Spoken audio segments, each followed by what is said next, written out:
Any interesting or favorite memories with other recording artists or producers you had a chance to be around or work with you want to share with viewers today, looking back now at your career so far? Rowdy rapper. I fuck with Rowdy rapper. That's my man. I fuck with that's my doggy. But Rowdy rapper. This was recently. Like he called me like what I was doing. I was on the plane. I was getting ready to board the flight. I was finna go to Miami. He called me like out the blue. He's in the studio. He just talked to me and shit. Like he getting there like man like you gonna outwork a lot in there. He basically like motivate me and shit. He asked, he's like, what you working on right now? I was like, shit, my project. He's like, you want me to put a verse in? I'm like, hell yeah. He getting, I bet. I sent him the verse. What I do? I sent him the open. I think he ain't finished it or something that night or something.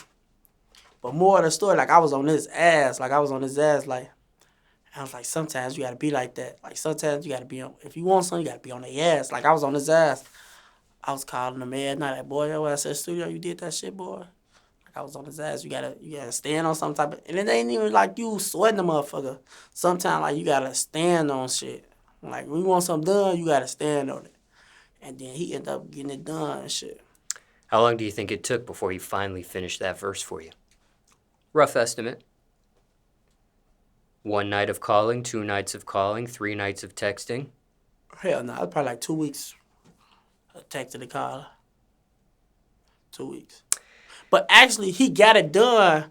He got it done, but you know what it was? His engineer didn't send him the MP3. So we had to wait like a full fucking week. It was his birthday week and everything. So we waited like a full week just for the engineer to ever come back and record him at home, man. You know? So yeah, like total took like 2 weeks. It total like 2 weeks of just me being on his ass for me to get it. I got the record of this shit. We shot the video like the next week, the following next week. Is this song publicly available if viewers watching this want to hear it? Not yet, but it's coming out though. August 26th. Care to share? Project. Say that again? It's gonna be on my project. Would you like to share the title of the project or the title of the song you're referencing here? The name of the song gonna be Killers and Robbers, and the title of my project is The Kid That Came From Out of Nowhere. Now, do you remember how you and Rowdy, did you remember how you and Rowdy first met? How the fuck did I meet Rowdy? Who was I with? Oh yeah, I was with Boss Top. It was me, Boss Top at DQ. We was in Miami. Rowdy and Top, they cool as shit. And shit, we got over Rowdy. We was at Rowdy Hotel with him.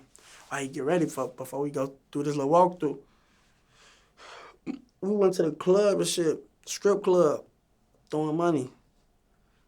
Rowdy, cool, funny ass, genuine to eat, huh? He gave me like 500. He throw that shit. I throw that shit. We was at Taboo.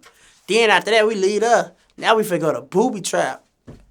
And it's late as hell. It's like 4 in the morning, man. I'm tired as hell. And it's my first time in the club.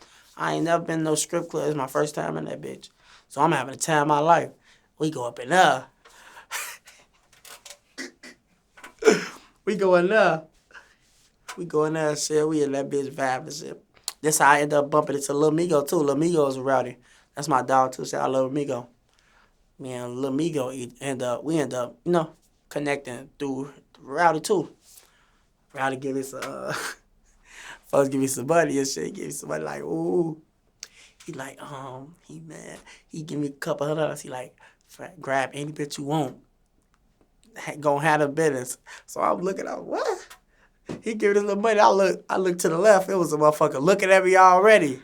I walk over there to her. She get there, what you, y'all go to the back and shit like that. You know, man, I've been this.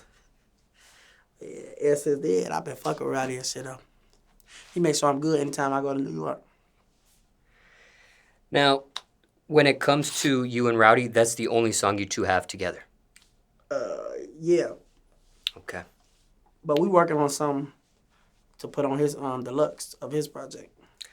Now, when it comes to Rowdy, biggest advice he's ever given you, or most important thing you learned being around him? The most important thing I learned when I was in his neighborhood, and I think, who was that? I think somebody, it was either me or a switcher. One I was asking, like, damn, why you ain't got your jewelry on, like all your jewelry on? He's like, I don't really like wearing all my jewelry because I don't like to outshine my homies. He's like, I'd rather wear all my jewelry when everybody got jewelry, so we all shine together, see what I'm saying? I'm like, yeah, see, look, I fuck with things like that. Okay.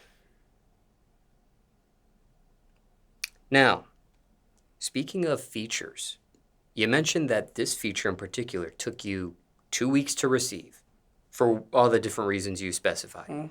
Which artist was the fastest turnaround time for a verse for you out of all the features you received so far? Who did it the fastest that you can remember? It's between b-lovee or Lil Zay. I want to say Lil Zay. I want to say Lil Zay because we was in the studio together. Lil Zay called me like, man, like, slide to the studio, man, woo. Knock the shit out. Man, we knock it out right there. So I'm going to say Lil Zay, then I'm going to say b-lovee. But fast as like me sending them an open verse, It was b-lovee. How long did that take? Do you remember? Like 3 days. And the crazy part, we both was traveling at the time, too. Now, did you have to be on him like you were with Rowdy as well, or? No. I fuck with b-lovee. Shout out b-lovee. That's my dog. Nah, b-lovee. He called me one day and that, man, I said it, ooh. He like, man, I did it, ooh. Yeah, like he was telling me like, yeah, like he ain't, like, you know, like he ain't do good on that. I'm like, man, send it to me. He said, I'm like, man, you tweaking. You went crazy on that bitch, boy. Ooh. As soon as you get in Chicago, we shooting that shit. We ended up shooting that shit. We shot that shit in the cold. Like, it was like 11 degrees out, snowing, 12 in the morning, 1 in the morning, in the project, shooting a video. But that just showed, like, the hard work and dedication. Now, when it comes to this project that you mentioned, say the title one more time if you don't mind. Kid that came from out of nowhere. Is this considered an album, mixtape, or EP? Mixtape. My debut mixtape. Debut project. And why go that route for this project? The mixtape route. Like mixtape? Yeah. Because I want to, get my feet wet. And, get my feet wet. And, I don't want to just jump into that water. Bam, here go an album. I ain't album ready yet. I ain't album status yet. But I am ready to give my fans a project where they could, hear the different struggles, the different phases I go through, explore, different genres I could do and see shit like that. Now, when it comes to mixtapes, some rappers have a DJ host their mixtape, some don't. In this case, it sounds like you didn't have a DJ host. Yeah, I ain't got no DJ. What's your opinion on that? I didn't really think too much of it. This mixtape is like something personal. It's real close and personal. And when it comes to that title, can you explain the title and its meaning? My brother Muab gave me that title when I first started rapping. Free Muab. When I first started rapping, my first song I made, I had 2,000 followers on Instagram, 90 subscribers on YouTube. That first song I dropped, it did 100,000 in a month. And that's big for, somebody, just jumping in this music industry. That was big. Muab was telling me, boy, you the kid that came out of nowhere. People don't know you from being with Vaughn or being around us and shit like that. You got to make your own name. See what I'm saying? You got to make your own name. 100,000 people. He always said, that's 100,000 people. 100,000 people see you, boy. 100,000 people know you. That's why every time I look at my song, I be like, damn, 1.2 million people know me and shit like that. I be like, damn, that shit crazy. I still be out there just as being a rapper. I still carry myself like a regular person. I still do regular people shit that I know I'm supposed to do, but I still do it because, I don't want to jump out that habitat of being a superstar.